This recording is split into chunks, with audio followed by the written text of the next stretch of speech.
আমার ভাইয়ের রক্তে রাঙানো ২১শে ফেব্রুয়ারি আমি কি ভুলিতে পারি। ছেলেহারা শত মায়ের অশ্রু গড়া এই ফেব্রুয়ারি আমি কি ভুলিতে পারি। আন্তর্জাতিক মাতৃভাষা দিবস উপলক্ষে ২১শে ফেব্রুয়ারিতে আমরা পরিবারের সবাই মিলে খুব সকাল সকাল শহীদ মিনারের উদ্দেশ্যে রওনা দিয়ে আর আমার মেয়েটা যেহেতু ঘুরতে ভীষণ পছন্দ করে, তাই আনন্দটা আরো একটু বেশি হচ্ছিল যে ওকে নিয়ে বাহিরে যাচ্ছি। আমার মেয়ের হাতে যে ফুলের তোড়াটা দেখতে পাচ্ছেন, এটা সম্পূর্ণ আমাদের ঘরোয়া ভাবে বানানো, আমাদের নিজেদের গাছের ফুল দিয়ে তৈরি করা হয়েছিল। কিন্তু বাইরে যাওয়ার পর আম্মু আরো একটি নতুন ফুলের তোড়া কিনে নিয়েছিল। তো যাই হোক, দেখছিলাম সবকিছু একটু ঘুরে ঘুরে। আর মোটামুটি ভিড় ছিল, তেমন একটা ভিড় ছিল না, অনেকেই রেলি নিয়ে দাঁড়াচ্ছিল, কোনো গ্যাদারিং ছিল না, ঝামেলা ছিল না। তো আমি আমার মেয়েকে নিয়ে একটু একটু করে এগিয়ে যাচ্ছিলাম। তো ওয়াসনাথ সবকিছুই ভালোভাবে এনজয় করছিল, ও অনেক ভালোভাবে খেয়াল করছিল যে মানুষ কি করছে, কি বলছে, বাচ্চারা কি করছে। তো ওকে নিয়ে যাই শহীদ মিনারের সামনে। তো দেখতেই পারছেন আমার মেয়ে তো ফুল একদমই দিবে না, তো ফুলও দেয়নি।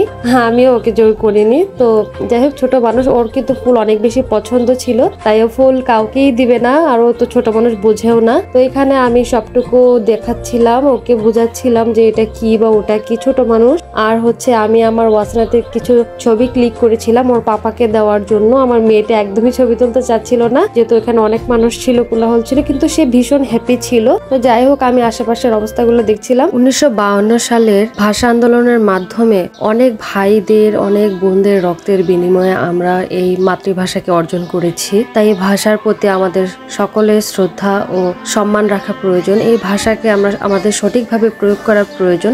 এই ভাষাকে যেন আমরা অপমান না করি, সেদিকে আমাদের খেয়াল রাখা প্রয়োজন। কত কত মায়ের বুক খালি হয়েছে এই ভাষা আন্দোলনের দিন, কত ত্যাগের পর আমরা পেয়েছি আমাদের এই ২১শে ফেব্রুয়ারি। আসলে আমরা ভুলে যাই আমাদের অতীত। সালাম, বরকত, জব্বার, এনাদের মতো আরো অনেক অনেক শহীদ ভাই বোনদের প্রতি রইল আমার বিনম্র শ্রদ্ধা, তাদের প্রতি রইল আমার অনেক অনেক ভালোবাসা।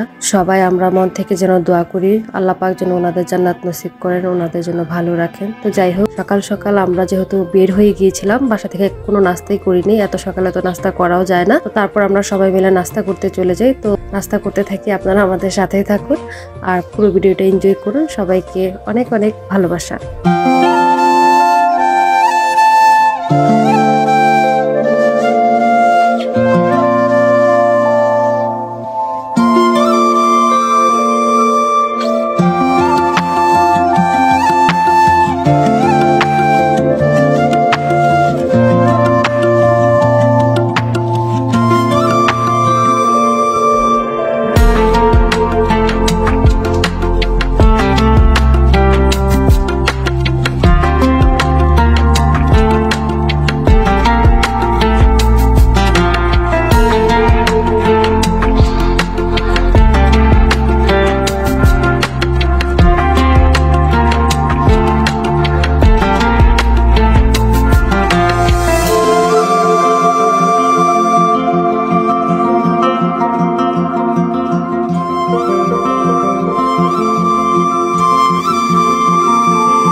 আজ এই পর্যন্তই। পরবর্তী ভিডিও পেতে আমার চ্যানেলটিতে সাবস্ক্রাইব করে রাখবেন যারা ইউটিউব থেকে দেখছেন, আর যারা ফেসবুক থেকে দেখছেন অবশ্যই আমার চ্যানেলটিতে ফলো দিয়ে রাখবেন। তো সবাই অনেক অনেক ভালো থাকবেন। ভিডিওটি দেখার জন্য সবাইকে অনেক ধন্যবাদ। আল্লাহ হাফেজ।